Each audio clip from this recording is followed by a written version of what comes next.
If you're not embracing AI now, you will fail in 5 years.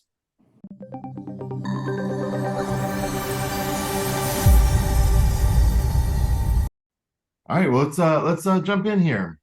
So, state of AI, what's going on? Obviously, it's in the news quite a lot, but I'm going to start with a prediction. If you're doing anything information related in your company, i.e. you're pretty much any company other than, say, ditch digging or construction, if you're not embracing AI now, you will fail in 5 years.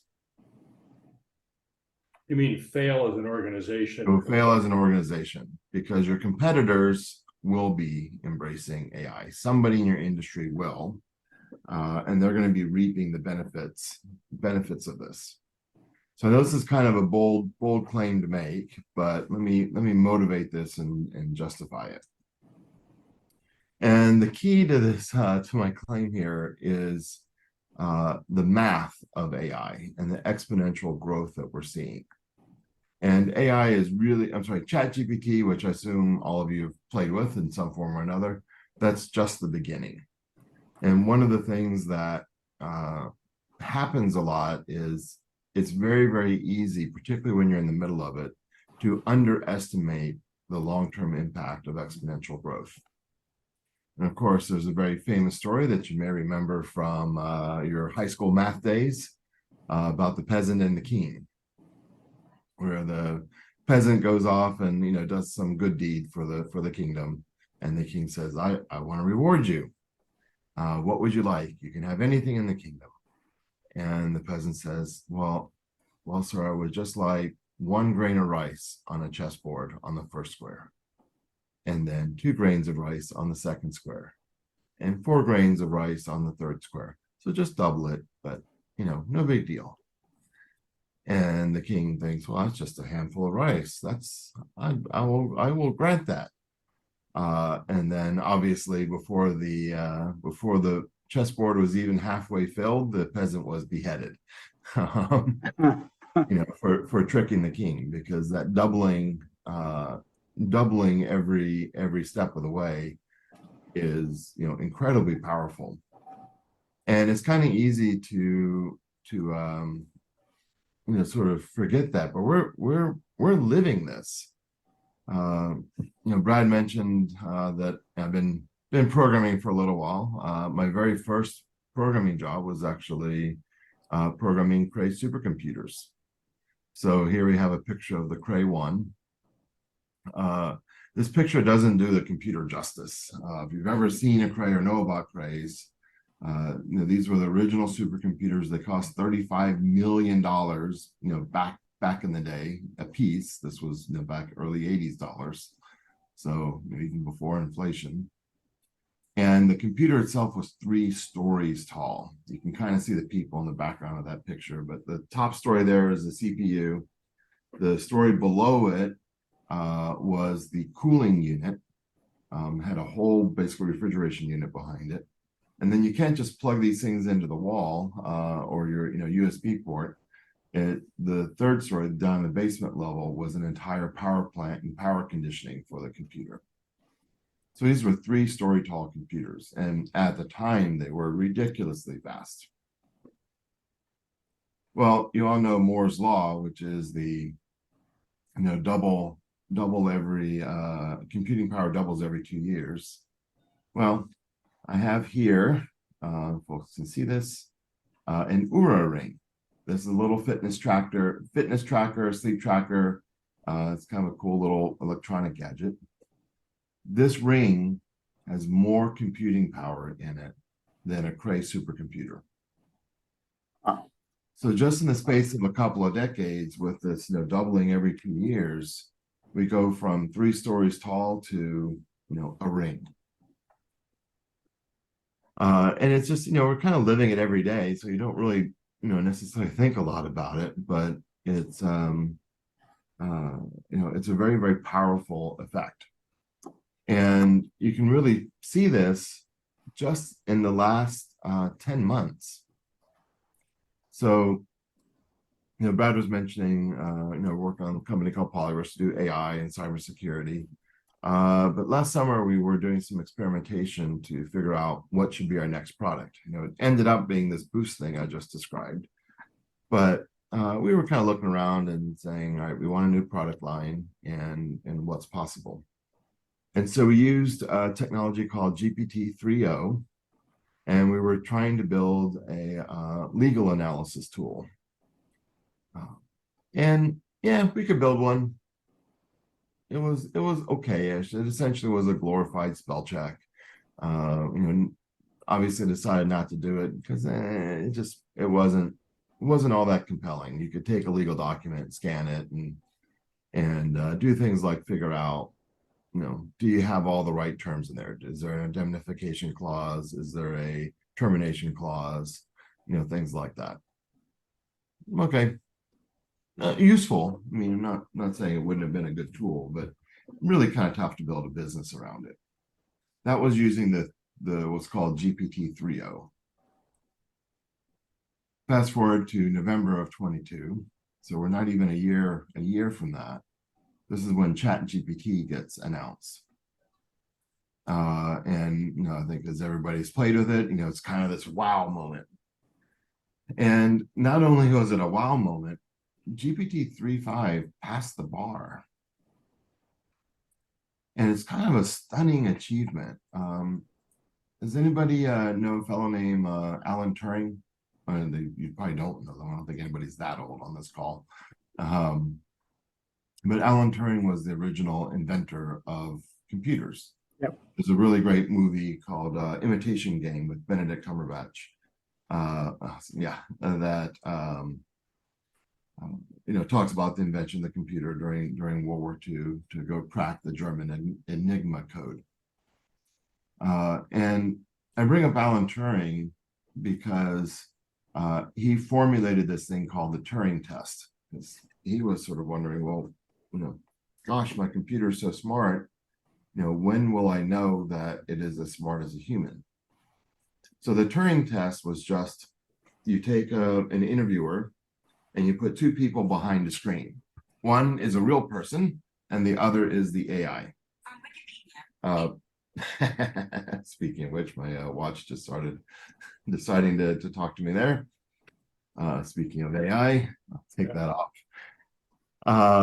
And so, the Turing Test says if the interviewer can't tell the difference of who's the robot and who's the human, then you've passed the Turing Test. Well, we blew past the Turing Test. Nobody even talks about it anymore because now we're talking about passing the bar. But the November version of ChatGPT, the so-called 3.5 version, it passed the bar in the bottom 10%.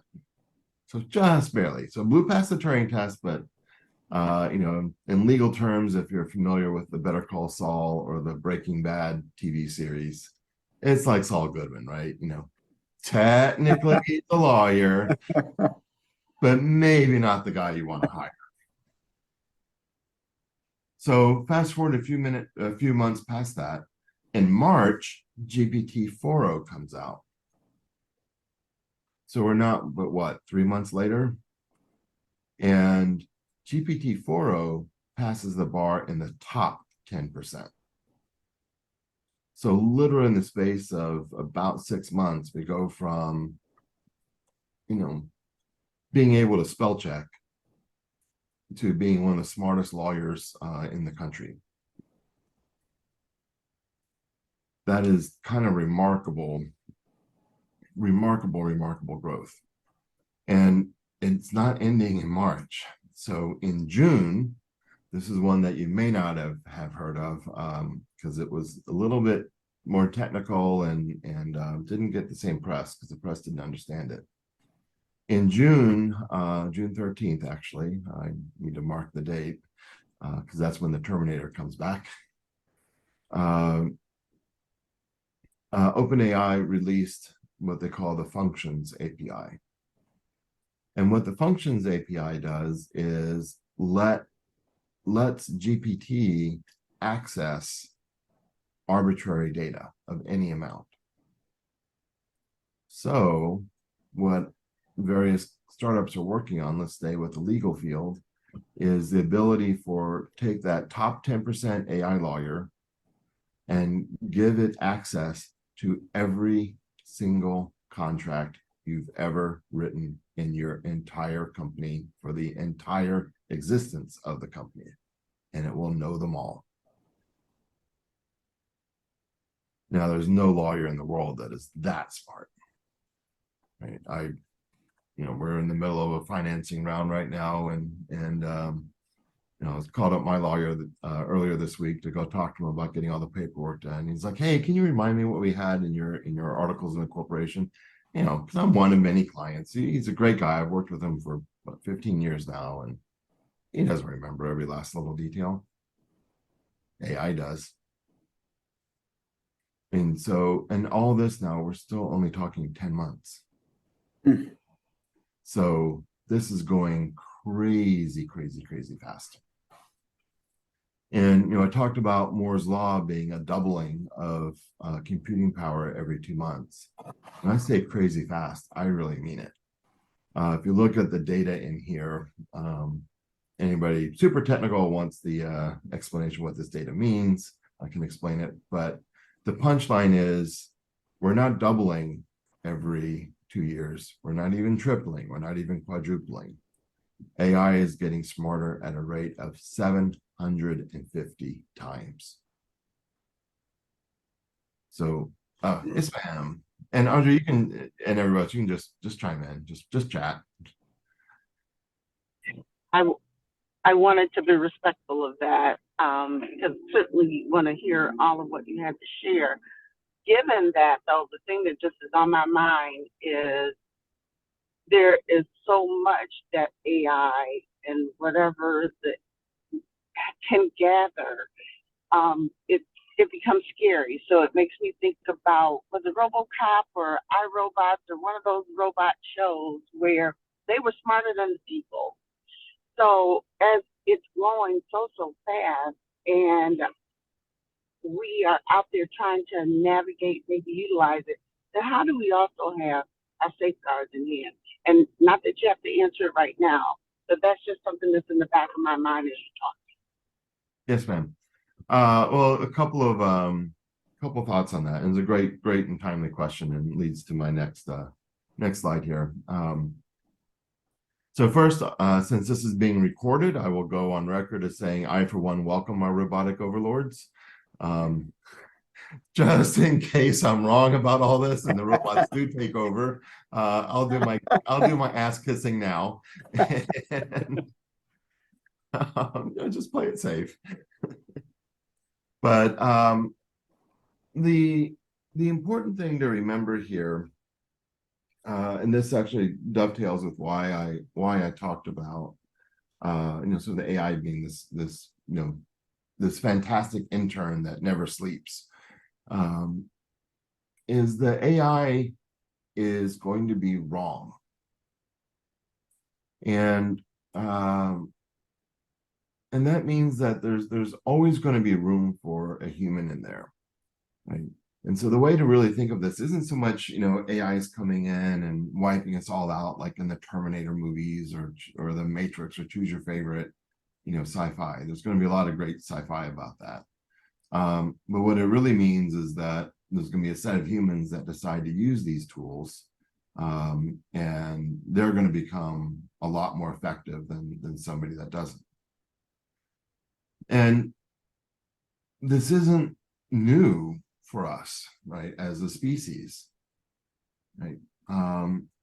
We could all be, I think probably most people had their morning coffee, right? Well, where did that morning coffee come from? Well, that was, coffee beans shipped up from Colombia on a ship that's using, oil, and there's electricity involved in brewing the coffee, and, you're making steel and plastic in the coffee machine itself. I mean, if if we were living 500 years ago, right, we didn't have electricity, we didn't have the internet or TV or anything like that, a company that was trying to run on 1600s level technology couldn't even possibly compete in today's world, right?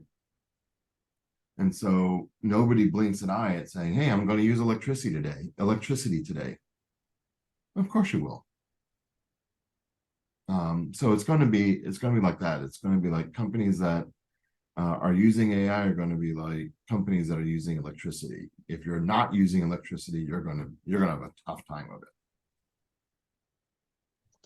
Can I ask about Yes. the contracting piece that you talked about? So AI now can like look at all of your contracts and know every bit and piece. So are companies using that then to like draft their contracts? Like how are they using that? So like it's one thing for it to know it, but then what output are they getting with that information? So there's a couple of different scenarios, and this is one where we're living it live right now. So I'll give you today's answer, but I guarantee if we talked a month from now, I'd give you a different answer. There's sort of two scenarios being used right now. One is I'd say simple drafting of contracts. And I use this all the time. My favorite one to do is a board meeting minute notes, because it's the kind of thing that's annoying to do. You have to do them. If they aren't 100% exactly word for word right, it's okay. Because it's not. I think everybody knows the kind of how board minute meeting notes. Board meeting minute notes. I need an AI myself. You get the little Neuralink and get it jacked in there.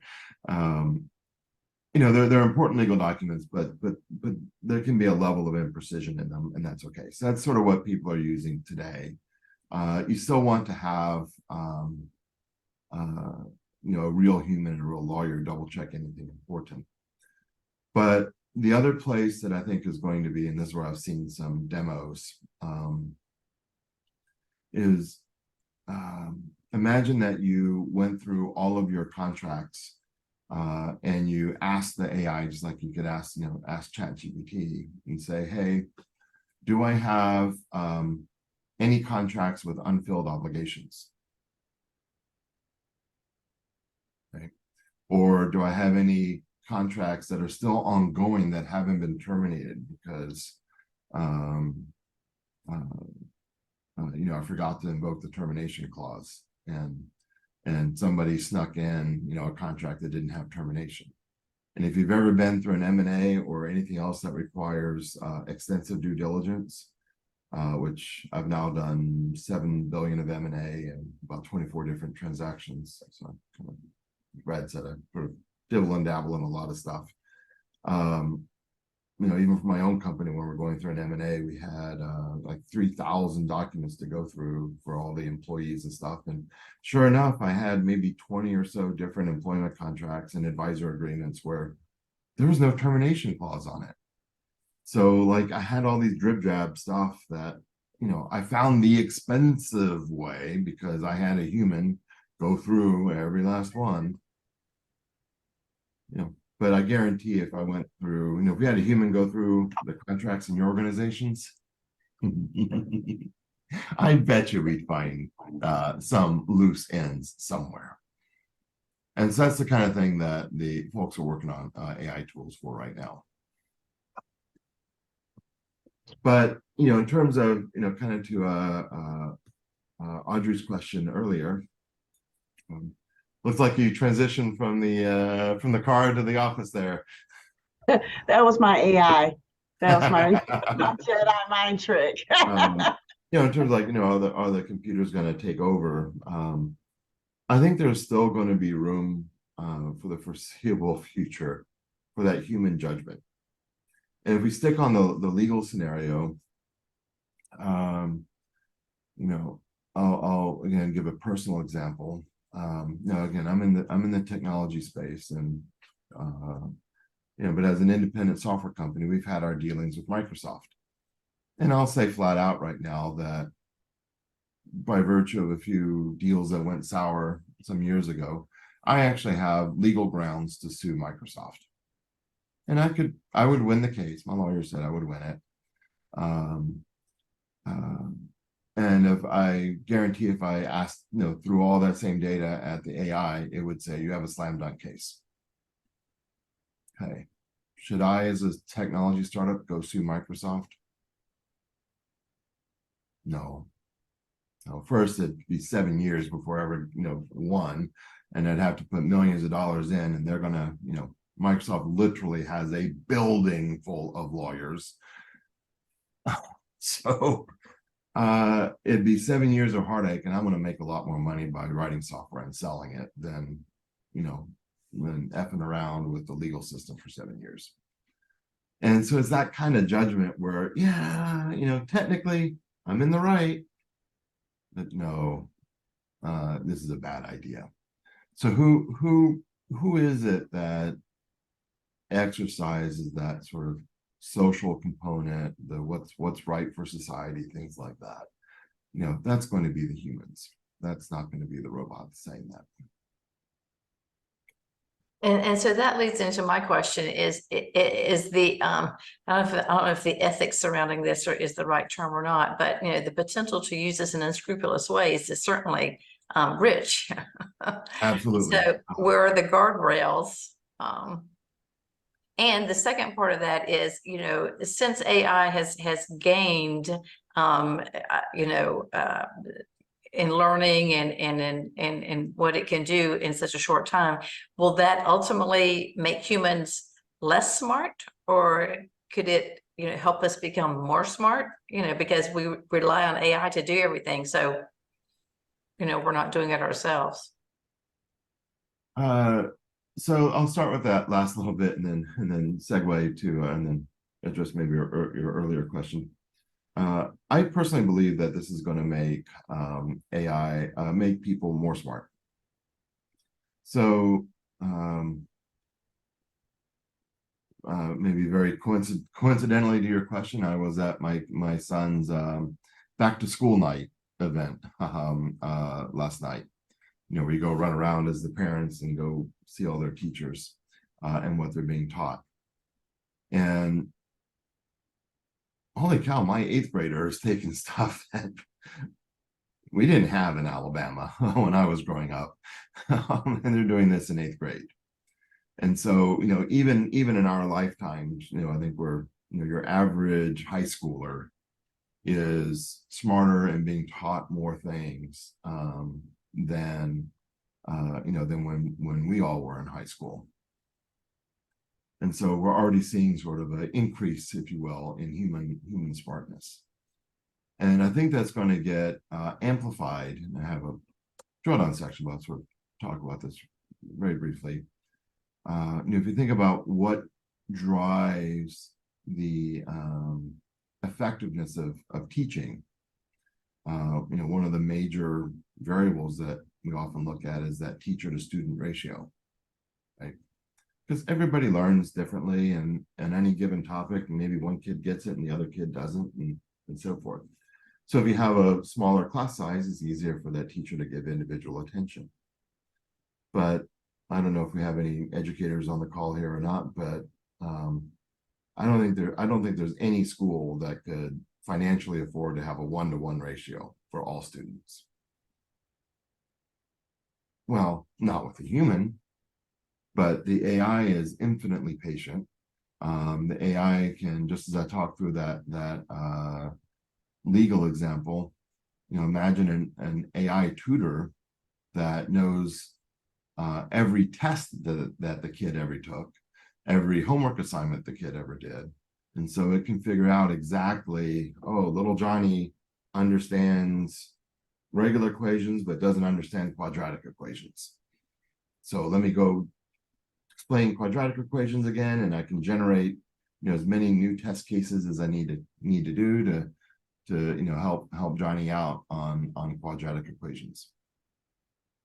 Right. So, if we get into this world of sort of personalized tutors, I think we're only going to accelerate the speed at which, our kids are getting smarter. Now, of for grumpy old people like me, it might be a lost cause. I don't know. I don't know if I'm savable, but my kids are. So one important point that that I do want to cover here, because it sort of sets the stage for everything else, was the caveat to the AI. So far I've described it kind of in almost magical terms. Oh wow, look at all this stuff it can do. But I did offer one word of caution, and that it is it will lie. It will get things wrong. And that's actually very fundamental to how AI works, or how the modern AI works. So as Brad said, I've been doing AI for a long time. I've been in cybersecurity for a long time. I've been doing, kind of in this lower level, geekier side of the tech world for a long time. I actually was leading Microsoft's very first artificial intelligence team. And we were doing spell check. So it was back in the 90s, and when spell check was a big deal. If anybody remembers Office 95, like, wow, it does automatic spell checking. Well, we used artificial intelligence for that. But at the time, our ability to sort of train models and teach the computer stuff was very limited. We literally could only put in about 1 million words.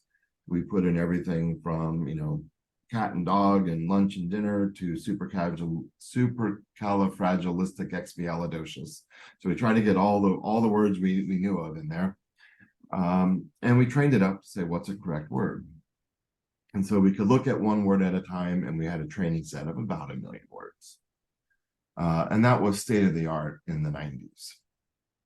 And, as the years rolled by, we got better and better at throwing in more and more data. By the time I worked on Microsoft's handwriting recognition and speech recognition systems, by the time we're doing grammar and speech and handwriting, we were training with, a couple 100 million words, and that was enough or equivalent. And if you have a couple 100 million words, that's actually enough to build a pretty decent grammar checker. But even then, the grammar checker would literally only look at words in sets of 3. They're called trigrams. So we look at one word, we look at a word, look at the word before, and look at the word after, and say, what are the common patterns? And that's how you just distinguish there from there from there, right? All the different forms of there. And for the longest time in the AI field, we were really focused on this idea of getting the right answer. Because in scenarios like spell check or grammar checking, there is a right answer. The word is either spelled correctly or it isn't. And it turns out that was pretty limiting. And then in 2017, some researchers at Google published a paper called "Attention is All You Need."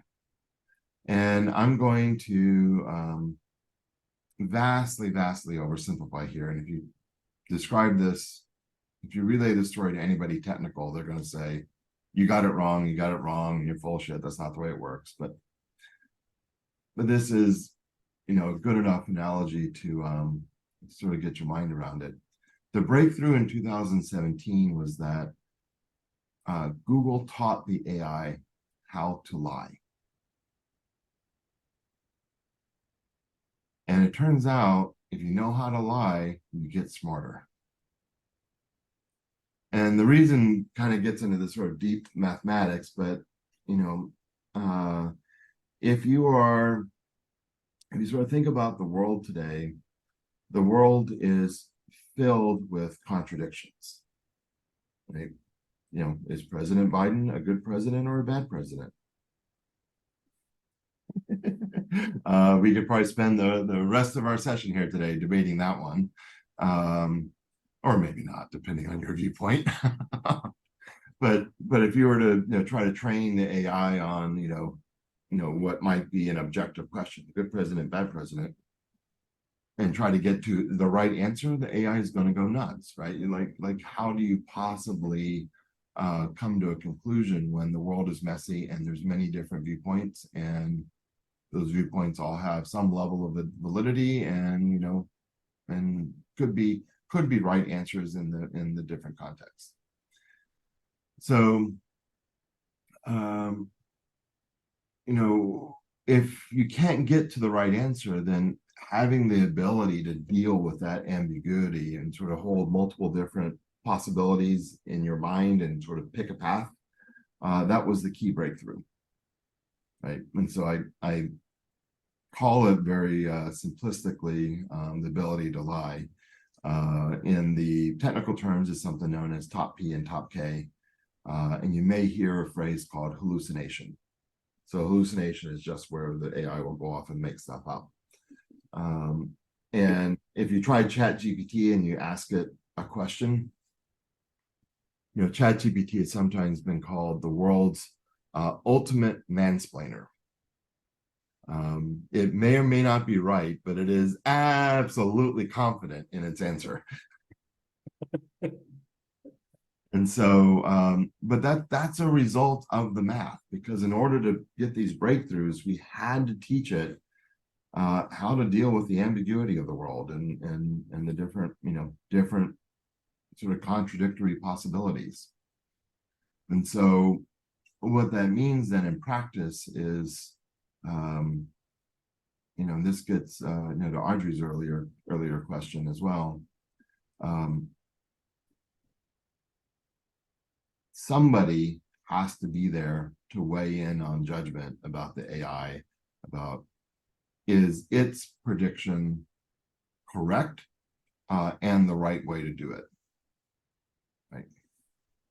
Because it will happily come up with something, but because it's just going to run the math of it. So it'll always get to an answer, but that answer is not necessarily the right thing. Well, if I may, wouldn't it also be related to how you frame the question or set up the inquiry? Absolutely. Yes. So, I think that's another limitation, right? It's no different than a Google search. That's exactly right, Laura.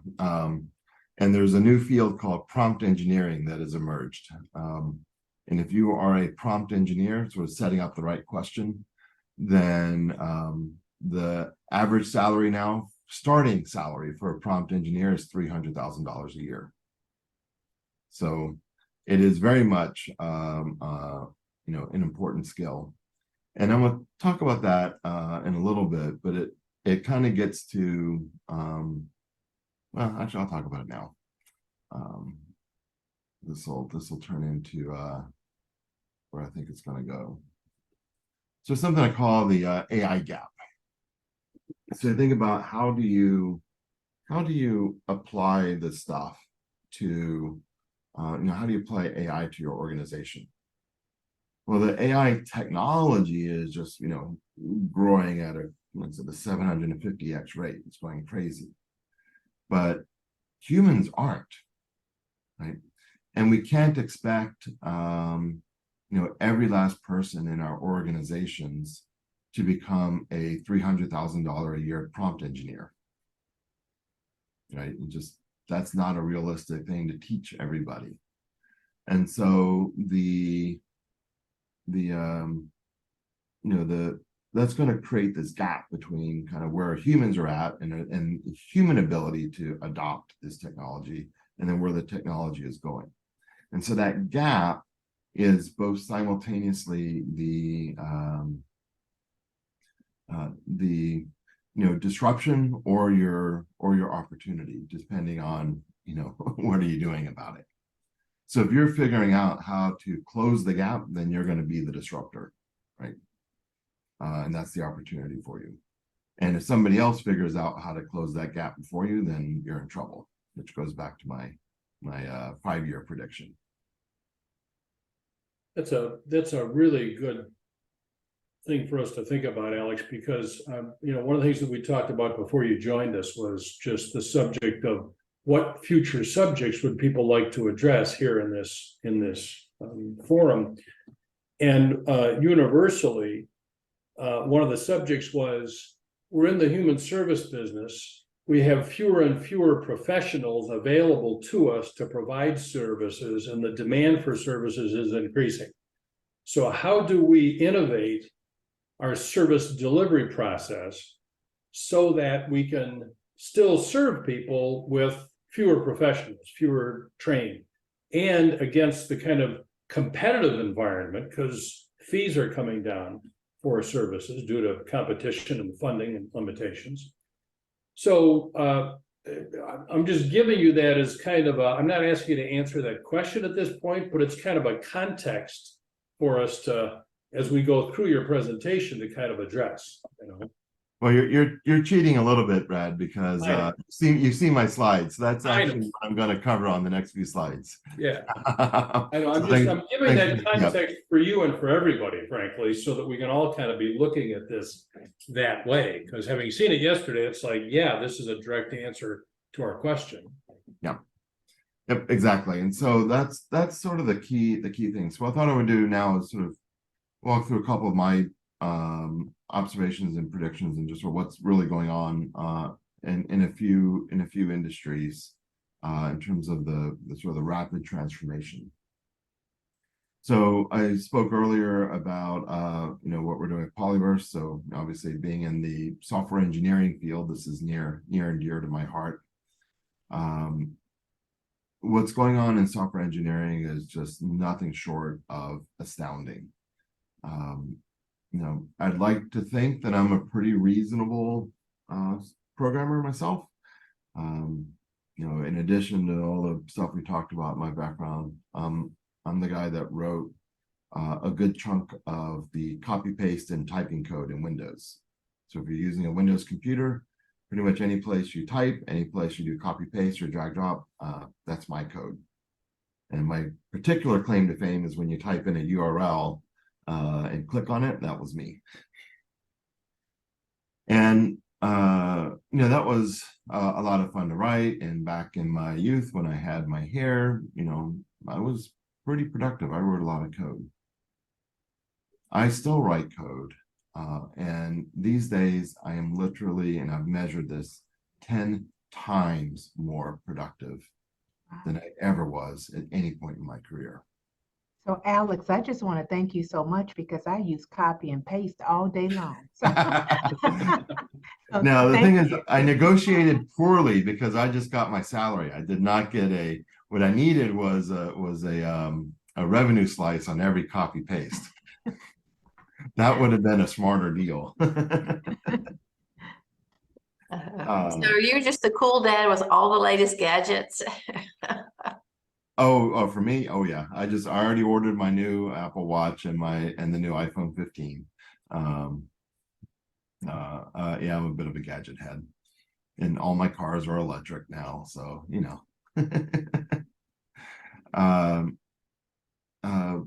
so coming back to that productivity, you start thinking about how much of the software that you're using on any given day that's just kind of crappy old legacy software. I'm sure at least a few of you have got some ancient teetering stuff that you're like, dear God, please make an iPhone app out of this or whatever.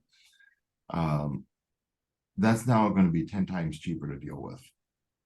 And where we're rapidly advancing to is where an AI can just take your old software and just automatically fix it. And again, this is what my company is doing, and we basically 90% automatically fix it. We go in, we have the AI figure everything out, and we just have the human double check it before the end. So we're not quite at the spot where it's done completely click at the push of a button, but it's getting really close. And so just the productivity that we're seeing with the engineering field is astounding. Alex, what's the related to that? What's the dynamic around software integration and aggregation of data from discrete and fragmented software platforms that an organization might be using? I imagine there's a business case to be made for those software companies, against the integration, against AI pulling that stuff together. So where's that headed? That's actually a phenomenally good use case for AI. And I literally just won a deal yesterday on exactly that premise. Won it with one of our partner teams, but they had a lot of sort of discombobulated data coming in on for orders. Because the orders would come in and on Excel spreadsheets and emails and all kinds of stuff. And they're like, okay, I got all this crazy stuff coming in, and they literally have 75 engineers processing the orders because it's a manufacturing company and the orders are somewhat complicated. And they're like, oh my God, I can't just make a Salesforce form for this because that's not working. And what we're with our partner firm, we're going to basically build them an AI boosted order intake system, right? To sort of take all that messy data and make sense of it. Yeah. Right. And again, we don't have to be 100% perfect, because all we need to do is go from 75 humans processing the exceptions to 10 humans, and this is a huge win, right? Right. But I'm curious about the software creators, the business case around that, in terms of allowing access or allowing that, an AI integrated solution to come in and access their data. So my example is that we in the human services field, we interact with our customers in multiple ways, multiple times a day, through various channels, and much of that information is discrete, right? It is collected on a platform, on different platforms by different people, and to be able to harness that, to be able to leverage that for better service planning and better response is really powerful. But yet we can't get these different platforms to allow access, either through APIs or otherwise. And so I'm just curious if there's resistance to this, to a movement in that direction. There isn't resistance, but it actually speaks to this. This is maybe one of the most fundamental things to kind of get your mind around in terms of how to adopt AI. So we're going to go in a very, we'll sort of chase down this example, but it applies to just about any other business process. And maybe let me find a slide that is not, there we go, just so my head's not obscured there. First, let's skip AI for a second. Why is that a hard problem today without AI, right? Bringing together all that disparate data. The reason it's a hard problem is, in sort of the traditional computing world, all of your data had to be exact. If you're familiar with this concept of schema, this is what it is. So like when you think about the simple example is when you go to order something online, and it says, you have those little asterisks of required fields. You got to have first name and last name and all that. Well, what happens if I don't have a last name? Who's that rapper that changed his name to one word? Well, what I'm sure you but but if I change my name to just be Alex, okay, I could never fill in a form again because or never fill in an e-commerce form because the database is behind that says, nope, you must have a first name and you must have a last name. And if you don't have both first name and last name, then computer will just freak out and be like, I don't know what to do, right? And that's a very simple example, but if you think about, in your human services example you're giving, some of that data is coming in on email, which doesn't even have, you don't even know what the first name and last name is. Some of it might be coming in off of like a web form where you do have a first name and last name. Some of that data might be coming from another database where it isn't first name and last name, it's just called name. And turns out even reconciling name versus first name, last name split, it's all possible to do, but it's very tedious, very time consuming. You've got to go through and get everything to match up. And if it doesn't match up, it just flat out dies. And so if you think about companies like Walmart, they've spent billions of dollars on their EDI systems to try to do that matching so they can do online ordering of everything from toothpaste to hair dryers to bananas for their grocery store. And it's expensive and tedious and time consuming. And that's why your systems today don't talk to each other, because you didn't spend $1 billion to have a bunch of engineers go through and do the first name, last name mappings, right? Yeah. Well, you don't have to spend $1 billion anymore, right? Because the AI, if you sort of think about this problem differently from the engineering standpoint, the way you would solve it now is say, take all these different data sources and pick the one that you like the best, right? So this is what I want to deal with as my canonical data. And then you just ask the AI saying, here's my input. Can you fill out this form in the most sensible way? And the AI knows what a first name and last name is, and it can, take a full name and split it, or take a partial name and join it. I mean, it can do all those things, no problem. And it's this idea that, I had this slide up for I call it right now AI metaprogramming. I need a better name for it. But when you think about using AI in your organizations, you really need to think about sort of, what new scenarios or what new capabilities are enabled if I sort of flip the problem around. And so like in our Polyverse product, we literally have the AI build the program for our customers as it's running. Because what we do is customer comes in, they have 4,000 files, 1 million lines of code. And I didn't want to try to program every last possibility. Is this an iPhone app? Is this an Android app? Is this a web app? Is this a Visual Basic app from 1980? I mean, there's a whole bunch of different possibilities, and I didn't want to try to program all those. So the first thing I do is I have our AI look at what does the customer have? And the AI goes through, looks at it, figures it out, and says, oh, this is an iPhone app. And then I ask the AI, well, if you're an iPhone app, what do you need to do for security? What do you need to do for compliance? What do you need to do for all these things? And then please go do it.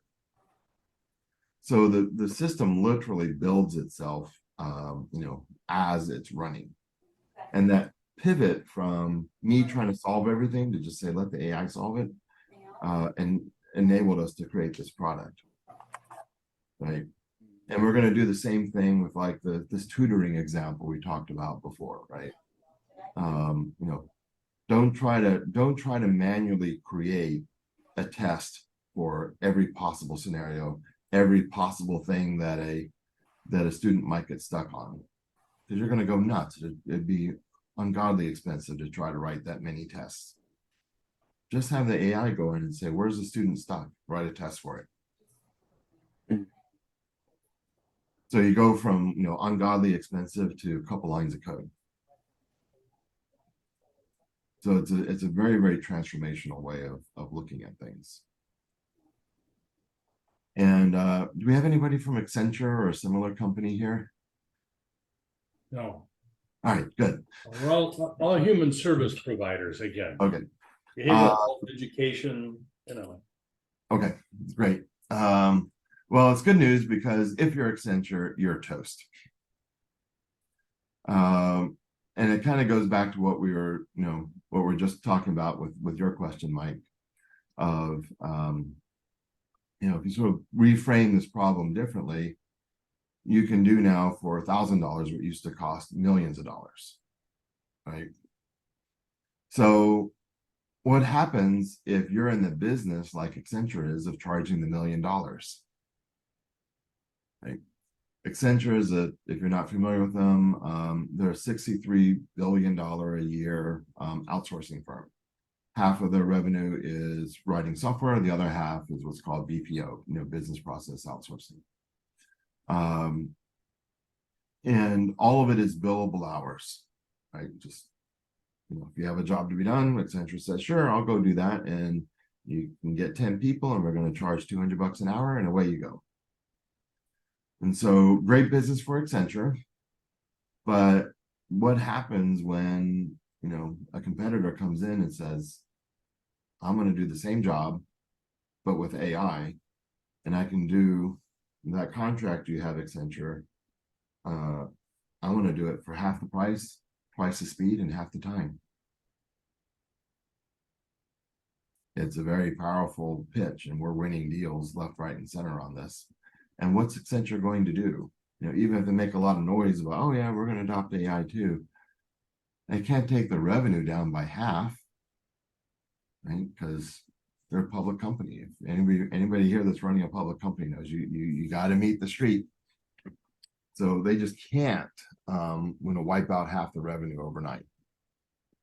So they're going to have an extraordinarily tough time to adapt to this, not because there's dumb people there. There's a lot of great people at Accenture, but their organizational requirements, or those sort of what culture is a better word than requirements. Says that you gotta have a lot of billable hours, right? And all the managers are bonused on how many billable hours did they go out and sell, right? And in the future, that's not really the right metric, right? It's really how do you solve the problem more quickly and more efficiently. So let me maybe skip that and just I'll move on to some other stuff for time. How many folks use marketing? Probably everybody. Yeah, I thought so. Has anybody tried the new text to video tools? You can literally create a video ad by just typing in the text that you want to do, the voiceover, and it'll create everything about it automatically. So here's an ad we did for my company, for Polyverse. Polyverse Boost for Visual Studio Code has tools to automatically improve and modernize your code. Analyze code for security bugs and give Is the audio detailed coming through on explanation that? of the bug Yeah, and it how to is. fix it. Boost can generate thorough. So I'll stop it there because already did my pitch. But the relevant part here is this took me about 30 seconds to do. The voiceover that her name is Jackie, the AI here. She's not a real person. This is all artificially generated. But all of Jackie's voice and mannerisms and all that are just automatically generated from the AI. All I had to do was type in my text. As it turns out, I wrote that text myself, but I could have just as easily had the AI generate that text as well. Now, this is still a little bit of a goofy ad. You can tell it's not quite right, but this didn't exist a year ago, right? And a year from now, do some of those artifacts and sort of little bits of goofiness, will they get better? Heck yeah, they will totally get better. And so, I might not use this for a Super Bowl ad, but if I needed a quick little, so the text to video is synthesia.ai. I think is maybe double check me on that. That's the text to video tool. Yeah, the text to video tool. Right. So again, thank you. So you gotta use these things judiciously, but but as a small startup company, I can now do a video ad that was just not really affordable for me before. So we're going to see a lot of shift in marketing and in content generation and so forth. and again, kind of to Audrey's original question about are humans going to be replaced? The thing that I think is going to happen here, particularly in marketing, is we're going to see a shift in sort of the number and the quality of marketing people. If you want to think about it, the AI right now has been trained on every marketing message ever put on the internet, ever.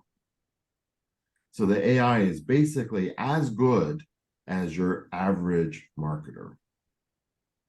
And think about all the stuff that we're all inundated with daily, from spam emails saying, please buy me, and all the Facebook ads.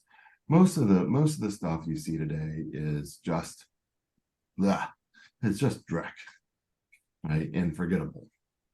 And the AI generates your random average, forgettable stuff. And so there's going to just be a lot more of it. So somebody that comes up with, well, I'm going to go with my favorite commercials from back in the day, the Ginsu knife commercials and the Joe Suzu commercials. This might date me a little bit, but but at the time, those were very, memorable ads that kind of stuck out, right? So, who's doing the next Joe Suzu? Who's doing the next Ginsu knife? Now, I find Ginsu knife was kind of cheesy and campy, but it stuck out, right? So that sort of brilliance in creativity, I think, is going to become even more important in the marketing, in the space of marketing.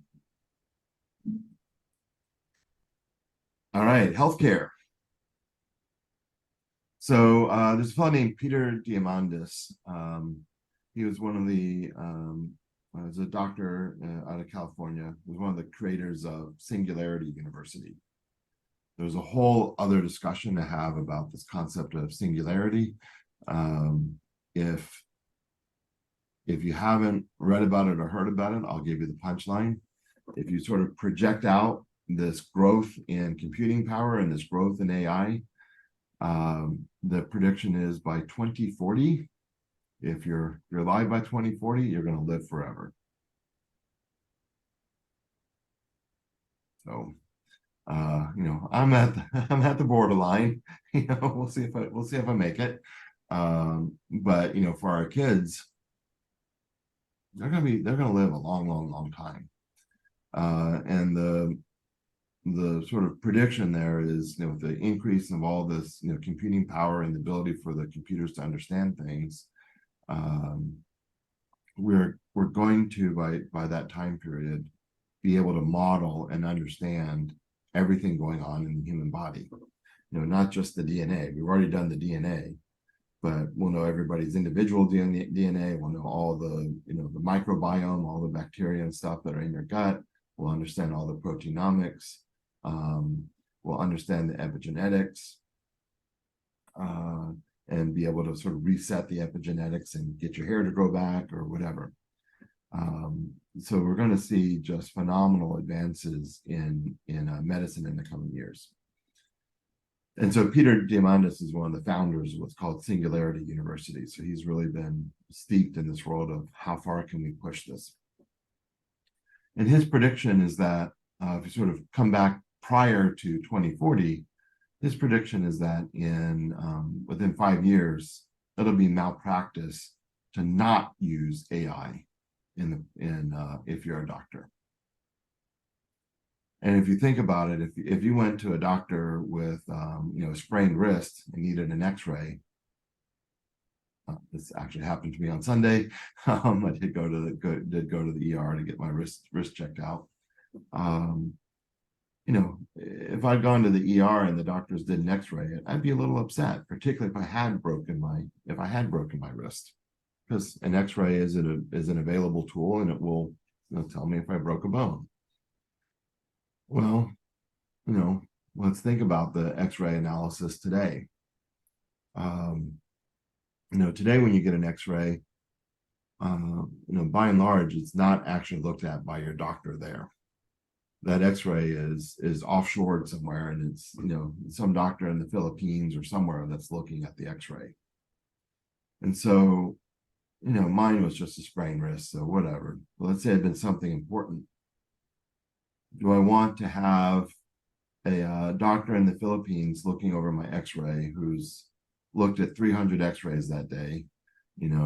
They're tired, they're fighting with their spouse, their kid got an F in school, they're having a bad day.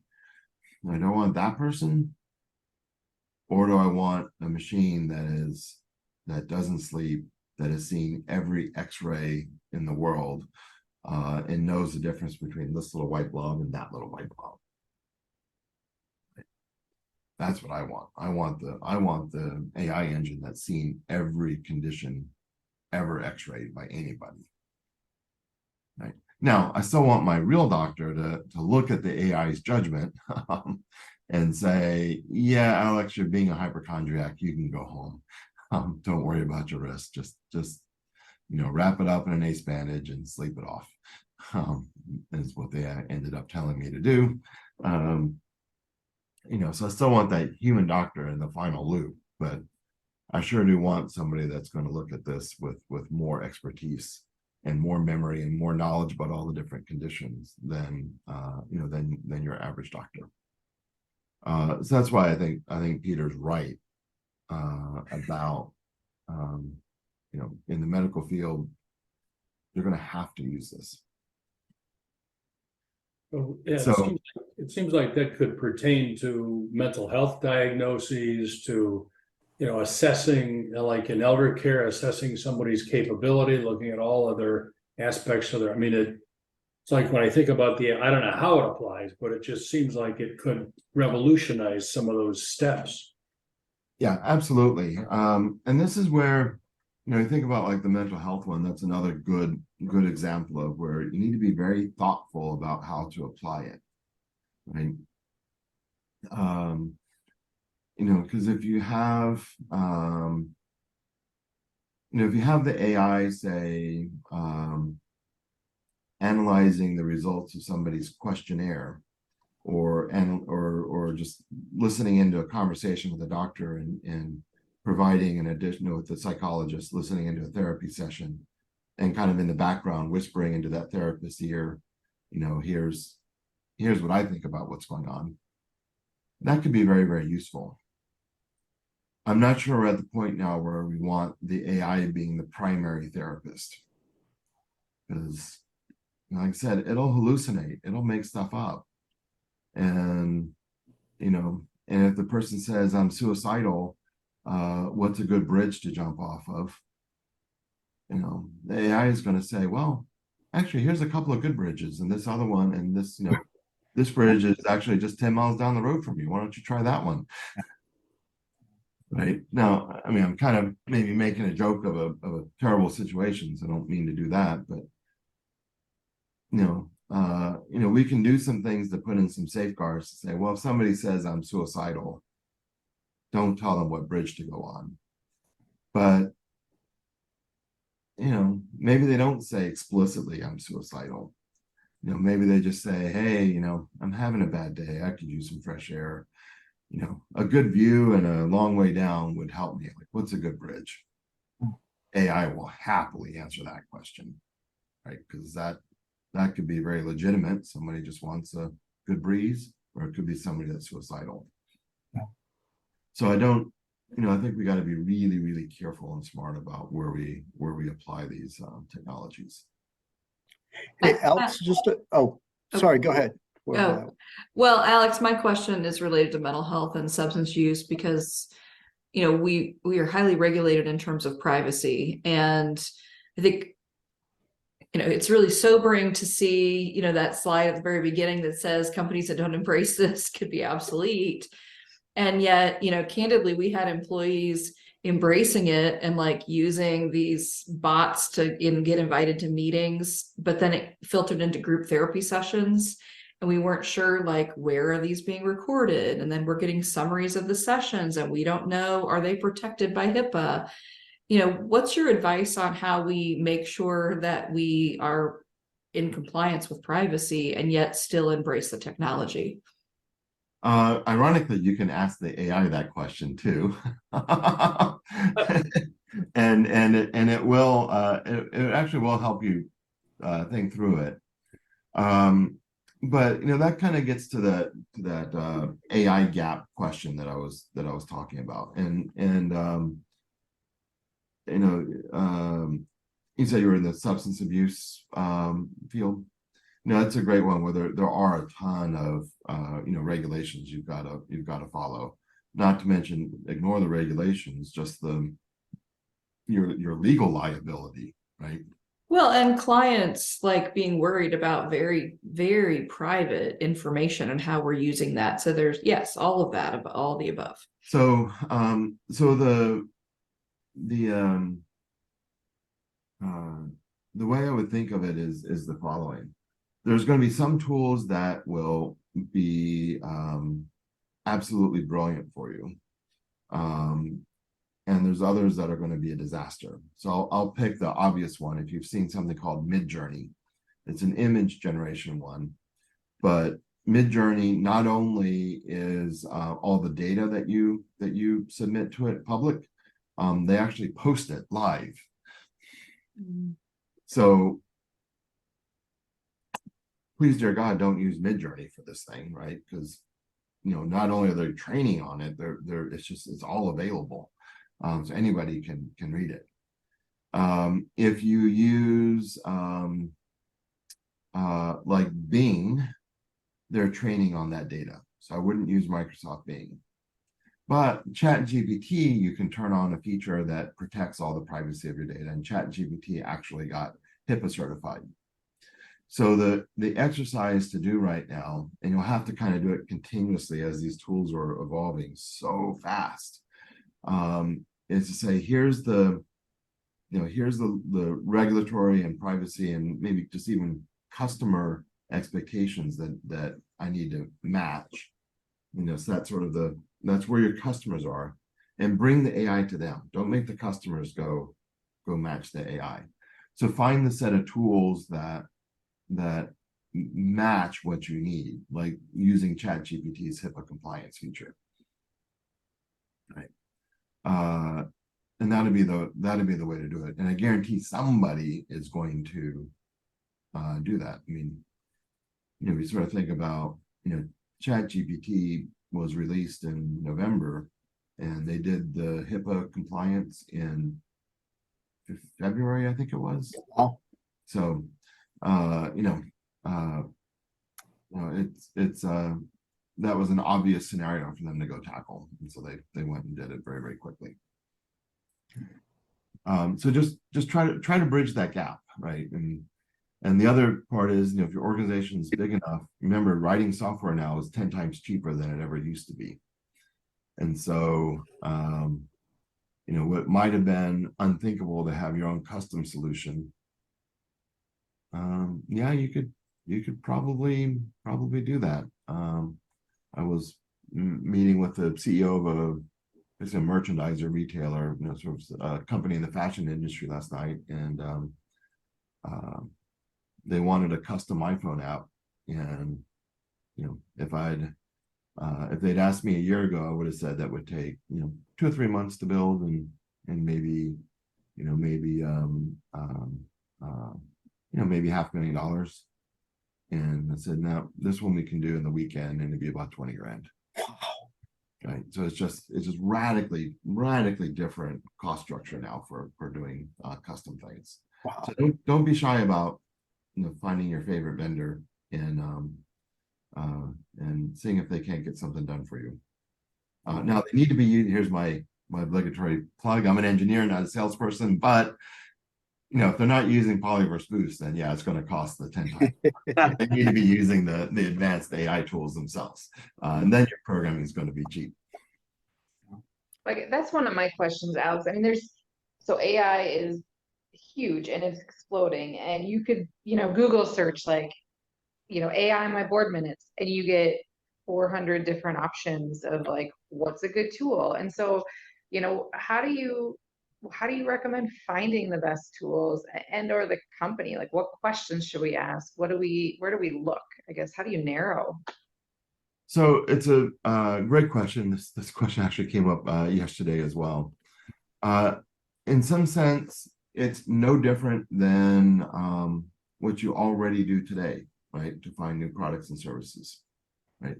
There's nothing super magical about AI, but it's, it's a, other than it's a new tool with a 48 megapixel camera. If I, pick on the iPhone 15 that just got announced. Okay, so where you are able to identify your need, go look for it, and I would say, just be willing to use a startup, because most of the really innovative stuff is coming out of the new companies now that are able to move fast and embrace this technology. You're almost for sure not going to get it from the Accentures of the world or the established big players, right? Because they can't do it 10 times cheaper, right? They have the big fancy offices to pay for, and they've got the the bloated management structure and everything else they got to go pay for, right?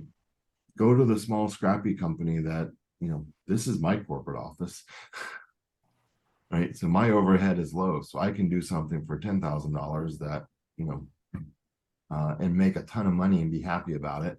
That, if I had a Accenture light setup, I couldn't do for $100 grand. So, so other than being willing to take a bet on startups, it's at the end of the day, the solution's got to solve your problem. And it can have all the fancy AI in the world, and if it doesn't solve your problem, who cares? Piggybacking off of Ashley's question, I'm in education, and so the two districts I work with, tons of student performance data, right, and various siloed off products. So, or software assessment companies, Yep. Local data through our student information systems. So ChatGPT won't allow me to obviously upload just all these performance spreadsheets, right? So it's kind of a technical specific question to education industry, but like what type of tool or solution would you recommend? Or is there something out there that can take, 5 different assessments and give like a trend for a teacher so that they're not spending the time obviously digging through all that data? And then they can, at the end, like you said, either agree with that conclusion or not, but it at least cuts out some of the work. Yeah, so short answer is those tools are coming. I don't know of one right now that will take a whole bunch of assessment data and turn it into trends. Okay. Not even Polyverse Boost yet? So no, the mechanism that we use would, I could easily build such a program, but we're basically targeting a different customer. Right. We sell to developers.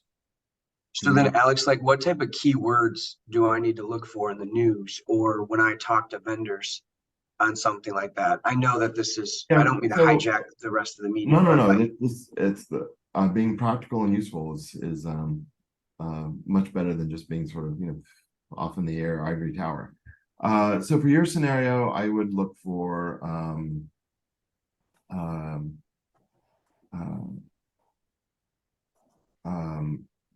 maybe AI. Are you looking for sentiment out of this stuff or more extraction?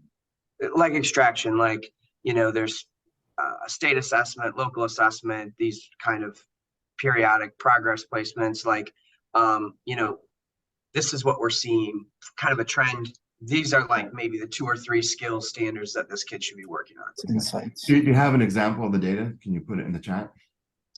Well, I mean, it would be like, I'd have to go out to these various 3 or 4 different places and pull down different, different down So, CSVs or Excel spreadsheets, whatever you'd like it in. Got it. So the thing I would look for there would be, look for AI-driven text analysis and spreadsheet analysis. And you might even throw in assessment, sort of in the education field. Let me do a quick little see if we can do something live here. Well, if I wanted to just get a sample assessment, just Google it, what would I look for? You could look up like STAR assessment, STAR. I can help out finding some of this stuff. STAR. STAR. Okay. It's a product by Renaissance, if you're seeing that. Yeah, I'm just trying to. There we go.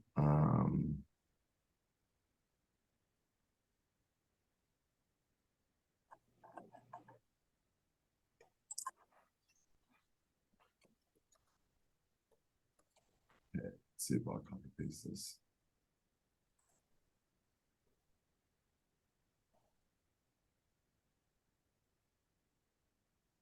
All right, let's do a little bit of live experimentation here.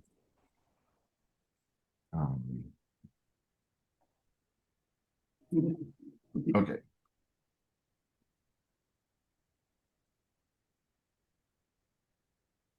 There, and I'm going to share my screen and go to ChatGPT. So I found a STAR assessment, which was, where did it go off to?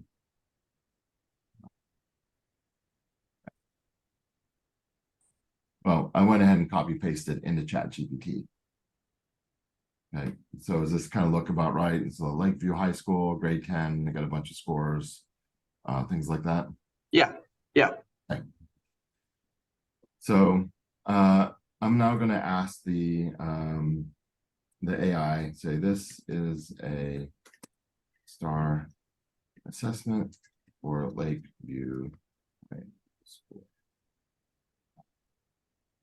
How does it compare to other schools in the United States? Also, please tell me any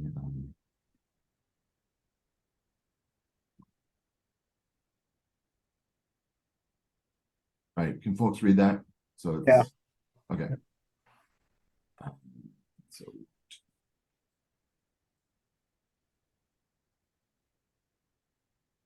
all right, let's see what it can come up with.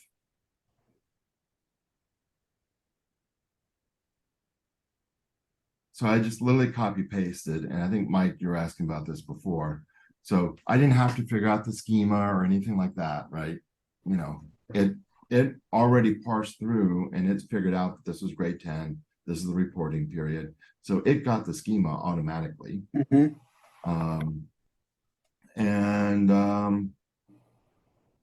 Okay, so it's now parsing this and figuring out what it's yep, so it got all it diagnosed the data correctly.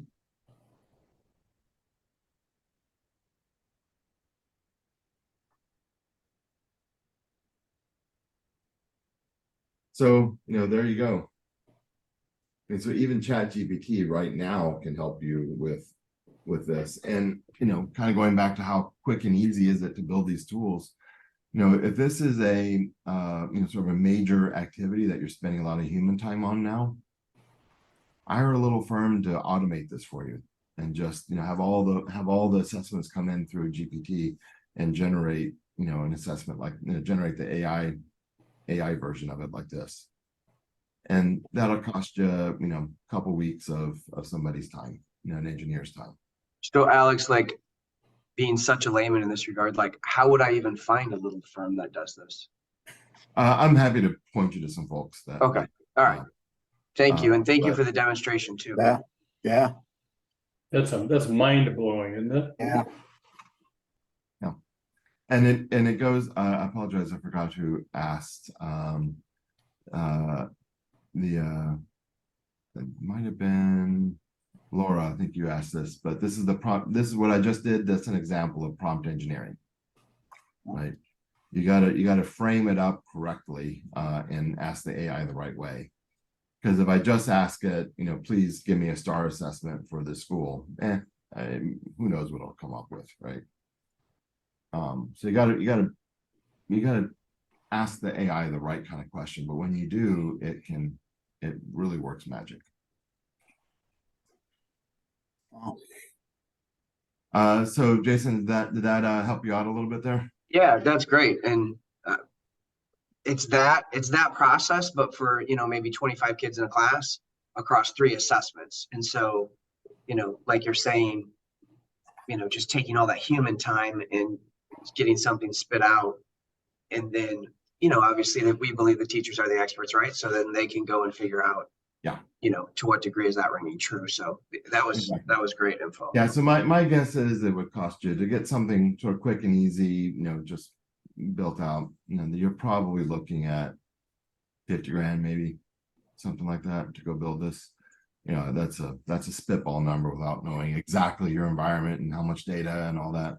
But it's not going to be that expensive. So, if you're spending more than that in people time right now, then it might be worthwhile to go build a custom solution, or do it manually with copy paste to Chat GPT now and wait for a startup to go do it, or start your own company. For the entrepreneurial minded here, don't hire somebody to just go build it and start selling it. Why not? Right? It's cheaper than ever to go build and create a company. So, and recessions are absolutely brilliant for starting startups because everything is cheaper. And now with AI, the Fed hasn't realized this. That's a whole other tirade about interest rates, but AI is making everything massively deflationary. Yeah. Wow. But I will have that tirade on a different day. Jason, one of the things that a couple of the educators added yesterday to the kind of analysis that just Alex did to us in framing the question was they said also ask for 3 suggested interventions for each kid. So it's like what's possible here is just mind-blowing. But in all practicality, we work with a number of software vendors that do this thing day in, day out. They have engineers, and one firm's got the engineers in Vietnam, another one has it in Colombia, another one has US-based engineers for anything national security related. So I said, if you combine low-cost offshore labor with, that's been boosted by AI, you can get a lot done very, very cheaply. Hey, Alex, can I just harken back to the longevity 2040 threshold that you had mentioned before? Oh, yeah. Yeah, it's really interesting to me. And the longevity issue in terms of quality of life issue, right? And how that sort of matches or doesn't, right? Just because we live longer isn't necessarily a good thing.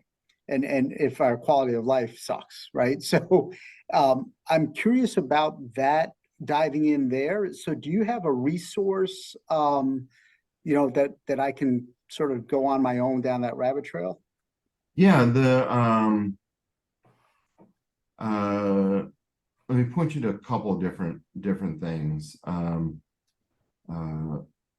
would be the original book on this, which was done 2003, I think. It's called Singularity is Near. Okay. By Ray Kurzweil. Oh yeah. Okay. This is a fabulous book, and it is worth reading. And even though it's 20 years old now, it still holds up, and his predictions are holding up. Wow. Because all he did is he just looked at the math of it. And if I talked about sort of the exponential growth. The observation that Kurzweil made is not only is technology increasing at an exponential rate, the rate of change is also exponential. Wow. And if you sort of think about it, fire takes, and Ray does this in his book, right? Covers the history. So fire takes tens of thousands of years to spread across, all the cavemen and so forth. The printing press takes a couple hundred years. Paper takes 1,000 years. But then start fast forwarding to more modern times, and the railroad was about 50 years, right? Radio and TV about 25 years. And then now, come to now, ChatGPT hits 100 million users in a month. Yeah. It's the fastest adopted technology ever. And so, that rate of change of the rate of change is exponential. And so back in 2003, he just ran the math of it. If you're interested in the longevity stuff specifically, I would start with maybe a fellow named Andrew Sinclair and another guy named Huberman. These are both Stanford professors, and they've got some great podcasts and material on it. But you start pulling on that thread, you're gonna be like, yeah, I'm gonna eat a salad today and try to eke out a few more years. But if I can just make it a little longer, I'm gonna be in good shape. Well, the implication for what I do in terms of aging services, long-term care and such are profound in terms of how we redefine, reposition our organizations to partner with the technology and with our customers in this way, right? It's like looking at the AI or this technology as another stakeholder in that calculus. Exactly. Yep. Yeah. And maybe I'll just sort of close this question out with an observation around your around the quality of life. I think that's super important, right? If I lived another 50 years but I had to eat kale every day, I don't know about that trade-off. And what was the name of the first book? Sorry, or the Singularity is near. But if you want a very practical way to sort of think about just the progress that's been made even to now, I'm just going to guess by by the video camera here, we have one or two folks in the 40s and 50s. If you remember a TV show back in the 80s called The Golden Girls, yeah, those actresses were 50 when they did that show. So, wow. Yeah, you sort of think about it. It's like even in the last little bit, like, well, being in my 50s now, I'm really glad 50 is the new 40 or whatever they're saying. And pretty soon it's going to be 50 is the new 30. So I think we are living longer and living a higher quality of life, because that's the important bit. Right. Thank you. All right, let me maybe shift gears and scare everybody for a little bit. Before you do that, can I just, Oh, and maybe this fits, Angie. can I just make two observations? One is, this is all great, and maybe this is part of where you're going, is that while you were talking, I actually put into ChatGPT, is Biden a good president or a bad president? And actually how it responded was, you need to form an opinion. One side could be this and one side could be that. All right, that's And pretty okay, so that reassured me that ChatGPT isn't trying to force an opinion on me, but I do worry about future forms of AI where opinions that's that nefarious intent. And I think that's something that the federal government is struggling with right now in terms of the guardrails that need to be put on this. But I think the other thing that we sort of already have to be aware of is that and I'm not saying that this is nefarious intent. I think it's completely being done with an intent to save money. And where we know this is playing out, and there was an article that I read not so very long ago, where health insurance companies, and I guess, it's those, what do they call those guys, the people who just sort of figure out how much things are going to be and what the risk is going to be. The actuarials, yes, the actuarials. And that they figured out that, that there are, that there's structures that you can put around the actuarials. And the story was about this woman who, because of however, and whether it was AI or whether it was some other, construct that had been put together, there was a determination made by the health insurer that given her diagnoses and her condition, her path of recovery should have followed a particular path. And in 6 weeks, she should have been recovered. And they basically said, we're not going to cover you anymore because your condition should have resolved by now. But she's a human being and her recovery didn't go the way that it was planned. And it took longer than 6 weeks. Right. And the insurance company basically said, no, that's, the data says that you should be recovered and full stop. We're not covering your care anymore. That's where it gets scary, right? So when AI is used to make those decisions and there's not some kind of a legitimate human interface, including her doctor saying, I'm treating her, she's not cured, she needs to continue treatment. And again, the insurance company saying, yes, she should, if she needs to continue treatment, all well and good. You, the doctor, you're making the right decision. We're just not paying for it. And that's where I think we have to have that conversation around guardrails and usage and just where do we go in that scenario. Yeah, I agree. But this is one where we have to be very, very careful about it and thoughtful. Because like that insurance company example you brought up has got nothing to do with AI, right?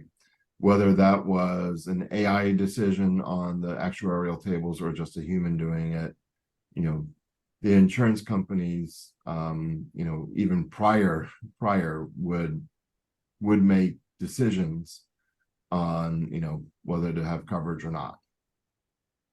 And so, that gets into the whole, debate about, what is the nature of healthcare and insurance and who's going to be the insurer of last resort and so forth.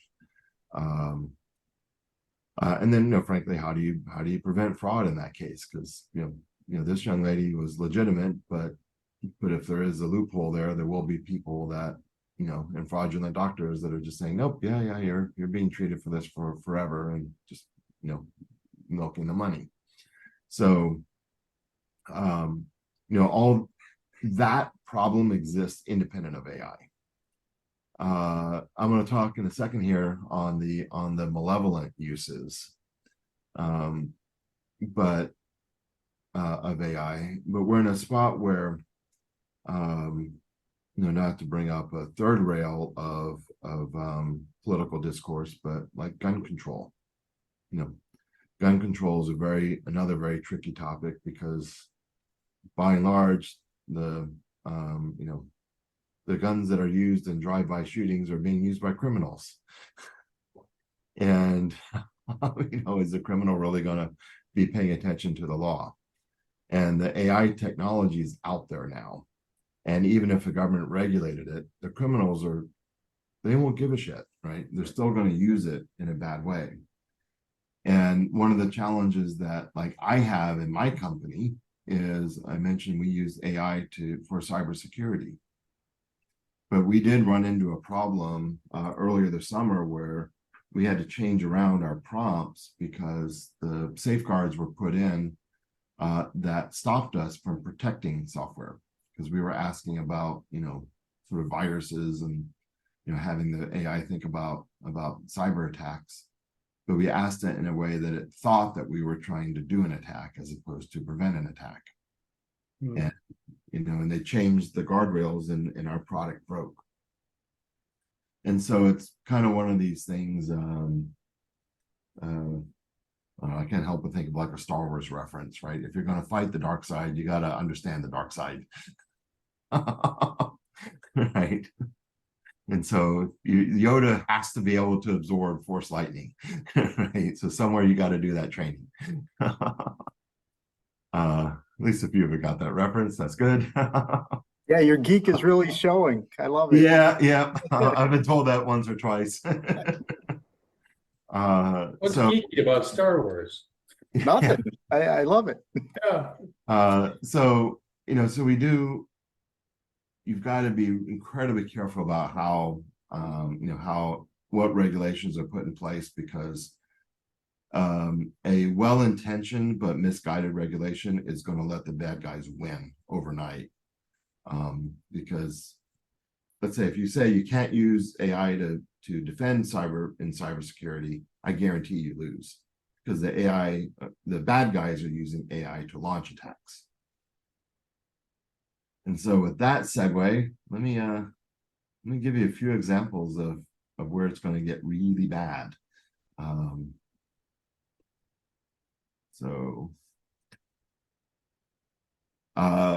I think cybersecurity is gonna just get to be a mess in the coming basically now and for the next few years until the industry can catch up. So I don't care how good you think your cybersecurity posture is right now in your organization, beef it up. It's not good enough right now, I guarantee it. If you want a very simple example, your kids are going to hack you. Now, it won't actually be your own kids, but what's going to happen at some point in the future here, near future, in fact, this has already happened in Toronto, you're going to get a phone call at 3 a.m.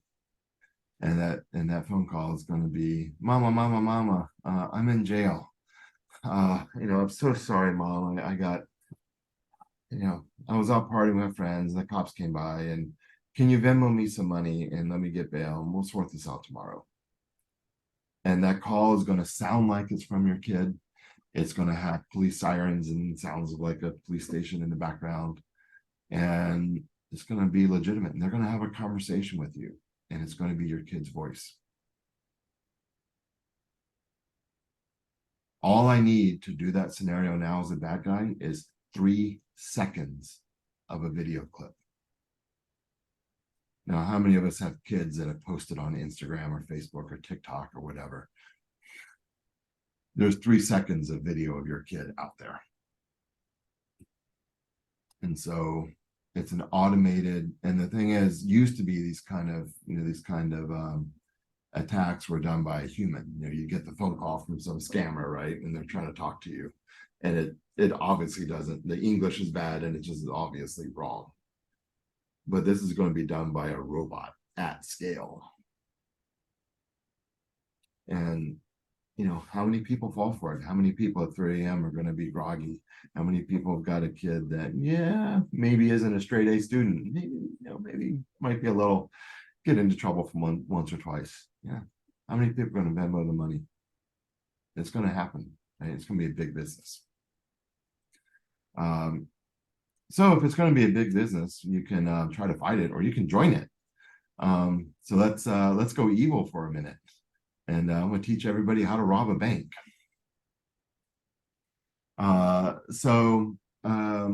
When I played the little video that I showed you for my own company's advertisements, you could kind of tell that it was nicely done, but it wasn't perfect. It wasn't a human. You could tell, right? So here's how you rob the bank. You first go to Amazon and you buy for $30-something a little fake finger. And you go into the bank just like a normal person, and you be sure you look at the camera and you rub your hair a little bit, maybe scratch your chin, but you be sure that your hand with your fake finger is being seen by the camera. Then you go off and rob the bank. Plenty of good bank heist movies to show you how you can do that very politely. I think George Clooney was in one of them. So you can do a very polite bank robbery, and then you walk out with the money. And then eventually the cops are going to catch you. Well, maybe not in Seattle. They don't. We did a whole defund the police thing out here, and cops don't show up for anything. But I digress on that. If you happen to get caught, and the prosecution now is saying, well, Alex, you robbed the bank, here you are on camera. All I'm going to do is, in my defense, is say, hey, look, how many fingers do I have? How many fingers are on that video? There's 6 fingers on that video. Somebody's framing me. This is doctored. What the hell's going on? And the case is going to get thrown out, right? Because the video is going to look like one of the doctored AI generated videos. And how is our legal system going to sort through this? Because what's a real video anymore when it can all be generated, right? So it's gonna get messy really, really fast. So the other one where it's going to get really bad is if you're using a Windows computer. Even though I worked on Windows, I'm still I'm a fan of it, but boy, we're in trouble here, because it used to be that it would cost 10 to $50 million of hacker time to create a really good virus. Now, and people would do it, like the Chinese and the Russians, because once you create one virus, you can take over 1 billion computers. So the economics still paid off. But now you can literally have the AI go through and study Windows and automatically find exploitable bugs and automatically create viruses. So it used to take a whole bunch of programming time from a very elite hacker, can now be done by the AI at scale. And so we're going to see a lot more cyber attacks, just because it's going to be so cheap and easy to do. Right? And so, like I said, you really need to be, if your organizations are writing code, you got to be using, whether it's Boost or something else, you got to be beefing up your code to be more secure. And then please upgrade your systems to, probably the strongest thing out there right now is sort of the iPhone, iPad ecosystem. That's kind of the most secure of anything. But if you're running like older versions of Windows, at least get to Windows 11 and use some of the latest stuff, because it's gonna be messy.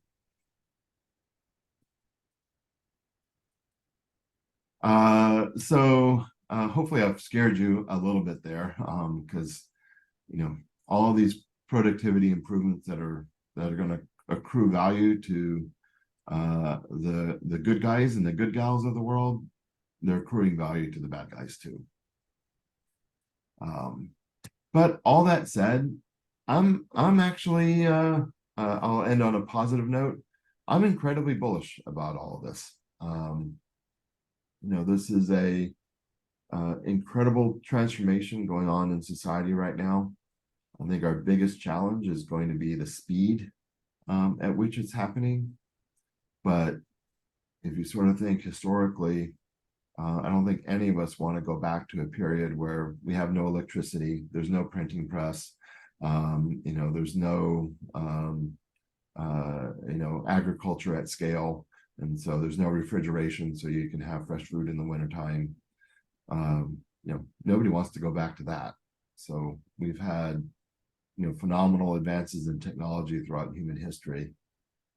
This is one where we're literally going to make the world smarter. And I'm just an optimist, I guess. And I think if there's more intelligence out there as a species, it's going to get better for us. But that's an aggregate statement. There will be a lot of dislocation and change over the next few years as we get to that future. And so, it's time to catch the wave and surf it, or get drowned by it, one or the other. So that's the prepared remarks I had. I think I got just a few minutes left over. One of the things we talked about yesterday, Alex, was the question, I think, for all of us, and it was posed here this morning, is how do you even start to find vendors that can help us with this stuff? And you were generous enough, or just, I guess, let me just pose that question just in general. Yeah. So we talked a little bit about it already, but the simple answer is, if you're stuck, just ping me. I'm happy to help and point you to, if I know of somebody that can help solve your problem, I'll happily point you in that direction.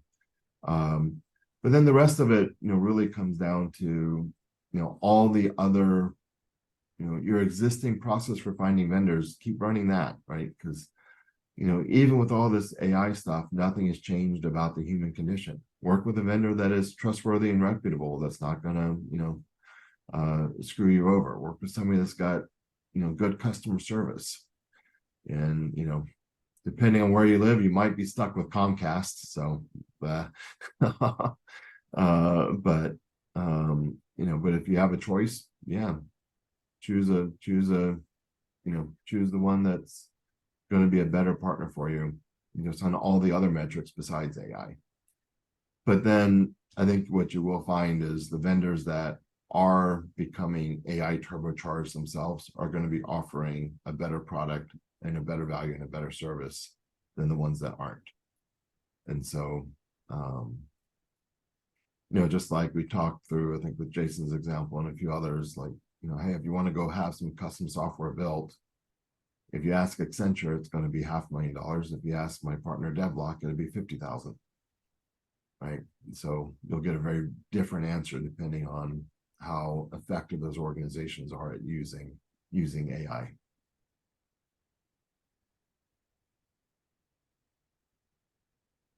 Well, I feel like I did yesterday. I feel kind of speechless, which I think most of the people in this group will attest to is very unusual.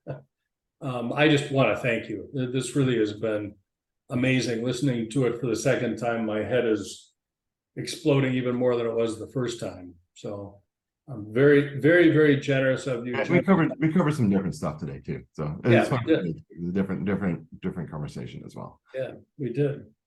But very, very generous of you to devote your time in to offer to, help people find resources, developers, etc. So I just, really want to thank you. Yeah, absolutely. And like I said, feel free to ping me offline. Jason, if you want to get that solved, then just shoot me a note. It's just alex@gounares.com and I'll get you squared away there.